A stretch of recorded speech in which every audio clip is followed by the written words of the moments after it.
Preview. एबे आपण पई आउ किछि खुशी खबर जहाँकि आज पुणी सुना और रूपा दाम रे मध्य ह्रास घटी। जदि आपण माने नुआ किनिया पई चाहुथिबे सुना रूपा तेबे केते टंका दे एबे किनि पारिबे ता छडा केते टंका ह्रास घटी जहाँकि संपूर्ण डिटेल आमे जानिबा। एबे नुआ रिपोर्ट आसी एछि लगातार हेबो 5 दिन धीरे धीरे मध्य सुना रूपा मध्य ह्रास घटिबारे लागिछि। तेबे आसंतु जानिबा नुआ रिपोर्ट केते टंका रहिछि। ता पूर्वरु ए वीडियो को निहाती गोटे लाइक कर दियंतु आ हम चैनल से जुड़ी हेबा पई एबे सब्सक्राइब करी पाखर आसुथबा घंटी चिन्ह को दबाई दियंतु। अंतरराष्ट्रीय स्तर में दर ह्रास होबारु घरेई बजार में मध्य सुना दाम मध्य खसी।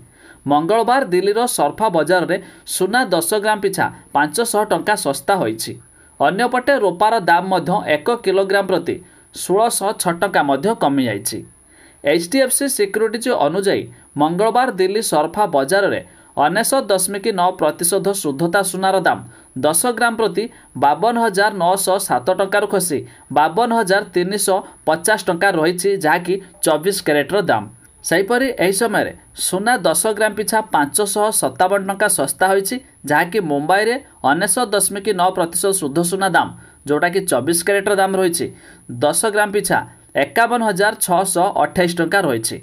दिल्ली रे गोटे किलोग्राम रूपार दाम पूर्वर 68,342 टंका रही, किंतु एबे 1606 टंका कमी जाई 66,736 टंका पहुंची।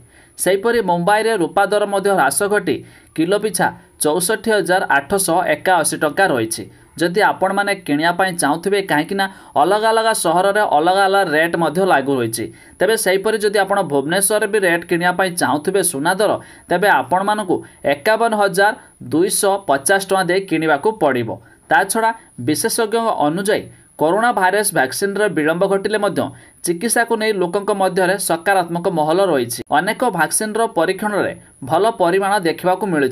एथिपाई अमेरिका और एशिया बजार रे उत्साहित परिलक्षित होईछि।